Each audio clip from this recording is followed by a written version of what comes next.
کیا خدا کو آج معلوم ہے کہ آپ کل کیا فیصلہ کریں گے؟ اگر جواب ہاں ہے اور خدا کا علم غلط ہو ہی نہیں سکتا، تو پھر کیا آپ واقعی کوئی دوسرا فیصلہ کر سکتے ہیں؟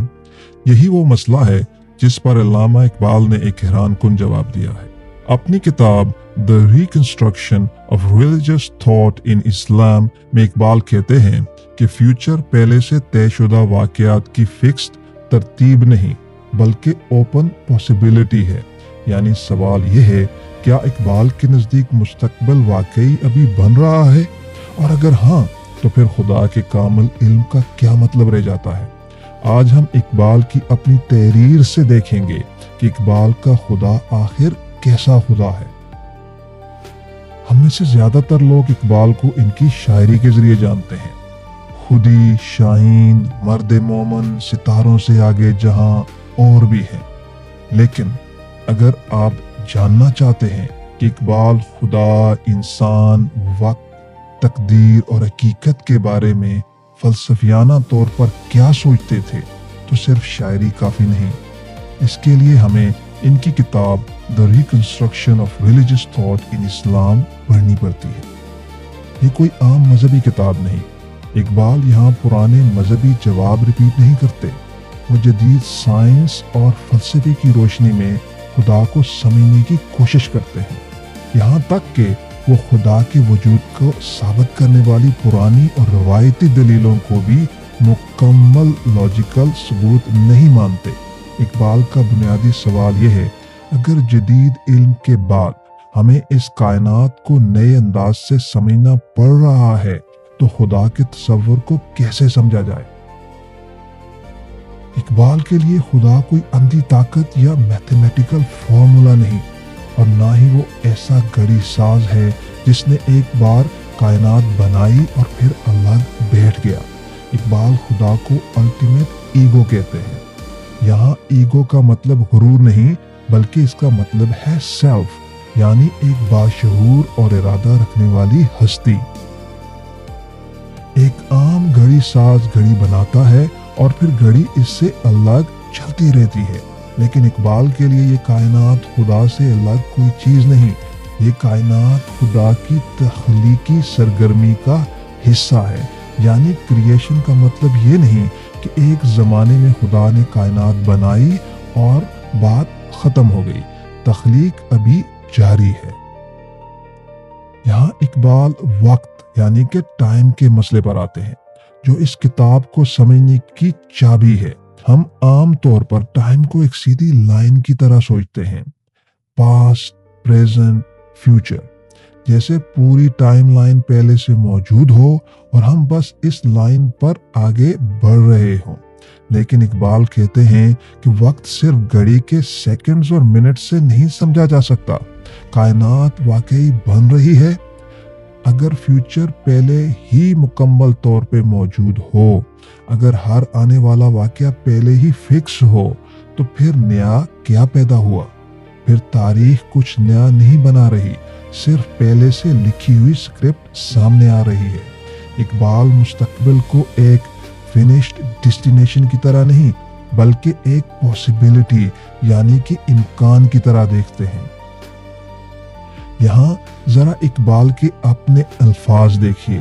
اقبال کا کہنا ہے کہ مستقبل خدا کے علم میں ایک فکس سیکوینس کی طرح موجود نہیں بلکہ اوپن پاسبلٹی کی صورت میں موجود ہے۔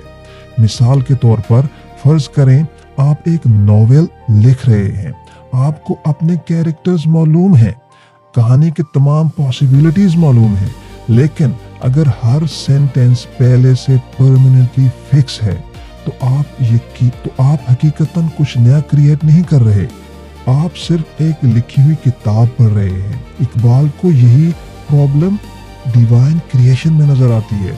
اگر پوری ہسٹری ہمیشہ سے فکس ہے تو پھر اوریجنل کریٹیوٹی کہاں ہے؟ اور اب اصل مشکل شروع ہوتی ہے۔ روایتی علم الکلام میں ہم جانتے ہیں کہ آپ کل کیا کریں گے، خدا ہمیشہ سے جانتا ہے۔ اقبال کو اس تصور سے مسئلہ ہے۔ وہ کہتے ہیں کہ اگر خدا کے علم میں پوری تاریخ पास्ट, प्रेजेंट, फ्यूचर एक कंप्लीट तस्वीर की तरह पहले से ही मौजूद है, तो फिर मुस्तकबिल हकीकतन ओपन नहीं। इकबाल चाहते हैं कि खुदा का इल्म एक लिविंग क्रिएटिव नॉलेज हो, यानी खुदा कायनात को दूर से बैठकर देखने वाला कोई तमाशाई नहीं है। उसका जानना और तख्लीक करना दोनों एक साथ जुड़े हुए हैं। यहाँ इकबाल अपनी दूसरी बड़ी बात सामने रखते हैं, human freedom must be real.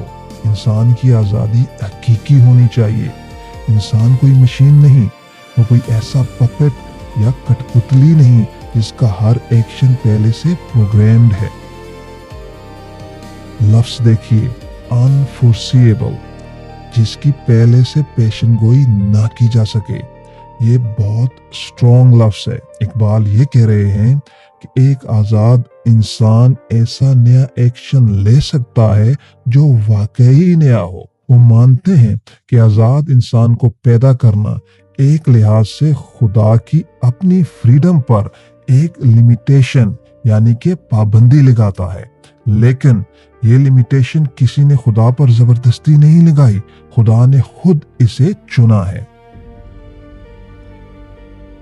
इस बात को सादा जुबान में यूं समझें, फर्ज करें खुदा चाहता है कि इंसान वाकई आज़ाद हो, सिर्फ आज़ादी का एहसास ना हो, बल्कि इंसान ये हकीकतन दो रास्तों में से एक चूज कर सके, तो फिर खुदा को ऐसी दुनिया बनानी पड़ेगी जिसमें कुछ फैसले इंसान के हाथ में हों।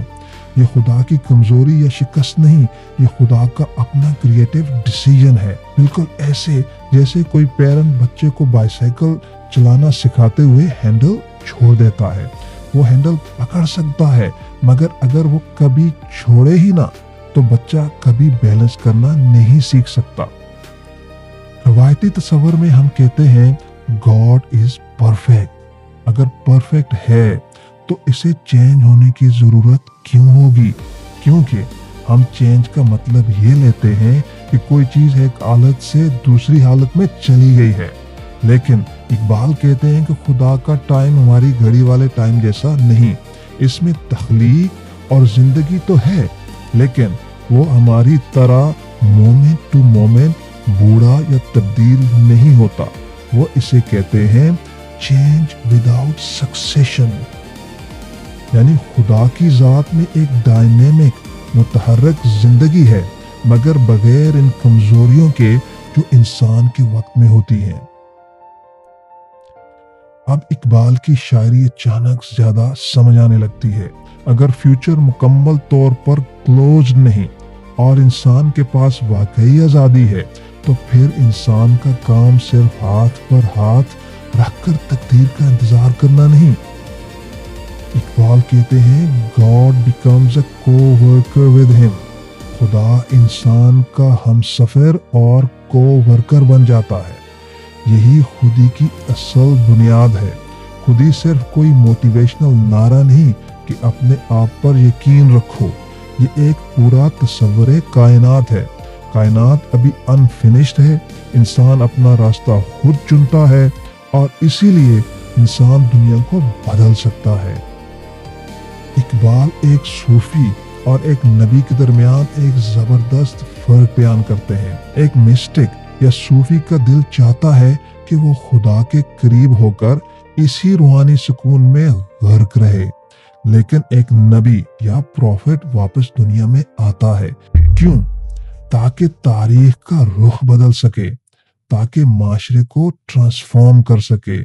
खुदा तख्लीक करता है, कायनात बन रही है और नबी तारीख को बदलता है।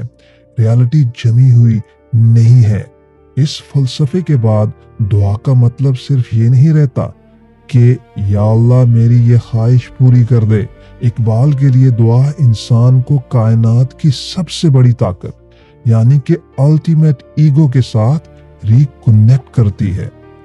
दुआ इंसान को पैसिव नहीं बनाती, बल्कि इसे एहसास दिलाती है कि मैं रिस्पॉन्सिबल हूँ, मुझे एक्ट करना है। अगर इंसान वाकई फ्री है तो दुनिया में मौजूद जुल्म को कुछ हद तक एक्सप्लेन किया जा सकता है। कत्ल, जंग, धोखा। अगर इंसान आज़ाद है तो फिर इंसान गलत रास्ते का इंतखाब भी कर सकता है। ये फ्रीडम की कीमत है। लेकिन यहाँ एक सवाल बाकी रहता है, इंसान की आज़ादी हमें ज़लज़लों के बारे में तो नहीं बताती, बीमारियों और कैंसर के बारे में तो नहीं बताती। इकबाल कायनात को एक ग्रोइंग रियलिटी समझते हैं, लेकिन क्या ये जवाब दुनिया के हर दुख को पूरी तरह सॉल्व कर देता है? मेरे ख्याल में ये डिबेट आज भी ओपन है। अगर खुदा को आज ये 100% मालूम है कि कल आप चाय ही पिएंगे, तो आपके पास कल कॉफ़ी चुनने की हकीकी आज़ादी नहीं है। लेकिन इकबाल का मॉडल ये कहता है, खुदा जानता है कि चाय पीना भी पॉसिबल है और कॉफ़ी भी पॉसिबल है। तमाम हालात और पॉसिबिलिटीज खुदा के इल्म में हैं, लेकिन आप कल हकीकतन क्या चूज करेंगे, ये अभी तक एक डेफिनेट फैक्ट बना ही नहीं है, क्योंकि फ्यूचर अभी ओपन है। पूरी डिस्कशन का सबसे अहम सवाल ये है, इकबाल ये कह रहे हैं, खुदा के इल्म को एक ऐसी तस्वीर न समझो जिसमें माजी और मुस्तकबल पहले से छप चुके हों। अगर कायनात क्रिएटिव है तो खुदा का इल्म भी क्रिएटिव है। लेकिन इस फलसफे की एक कीमत है। रवायती इल्मुल कलाम में हम कहते हैं कि खुदा हमेशा से जानता है कि आप कल क्या फैसला करेंगे। इकबाल का ओपन फ्यूचर मॉडल इस रवायती बात को मुश्किल बना देता है। इसलिए सवाल ये नहीं कि इकबाल खुदा को मानते थे या नहीं, ऑब्वियसली मानते थे। असल सवाल यह है, इकबाल किस किस्म के खुदा को मानते थे। अगर हम इस पूरी किताब को समराइज करें तो इकबाल का खुदा एक जिंदा, बाशऊर और क्रिएटिव खुदा है। क्रिएशन अभी जारी है, टाइम यानी कि वक्त आगे बढ़ रहा है और फ्यूचर ओपन है। इंसान कठपुतली नहीं, इसके पास हकीकी आज़ादी है और इसीलिए इस पर जिम्मेदारी यानी कि रिस्पॉन्सिबिलिटी भी है। और आखिर में शायद इसीलिए इकबाल की रिकंस्ट्रक्शन आज भी एक अनकंफर्टेबल किताब है, क्योंकि ये हमें पक्के पकाए जवाब नहीं देती। इकबाल इंसान की आज़ादी को सीरियस लेते हैं, तहलीक को सीरियस लेते हैं, वक्त को सीरियस लेते हैं और फिर इन्हीं बुनियादों पर खुदा के तस्वर को रिकंस्ट्रक्ट करते हैं। लेकिन फैसला मैं आप पर छोड़ता हूँ, क्या इकबाल ने इस्लामी तस्वर खुदा को नए दौर के हिसाब से रिकंस्ट्रक्ट किया था, या उन्होंने खुदा का एक बिल्कुल नया फलसफियाना तस्वर बना दिया था। मिलते हैं नई वीडियो में। चैनल को सब्सक्राइब करना ना भूलिएगा।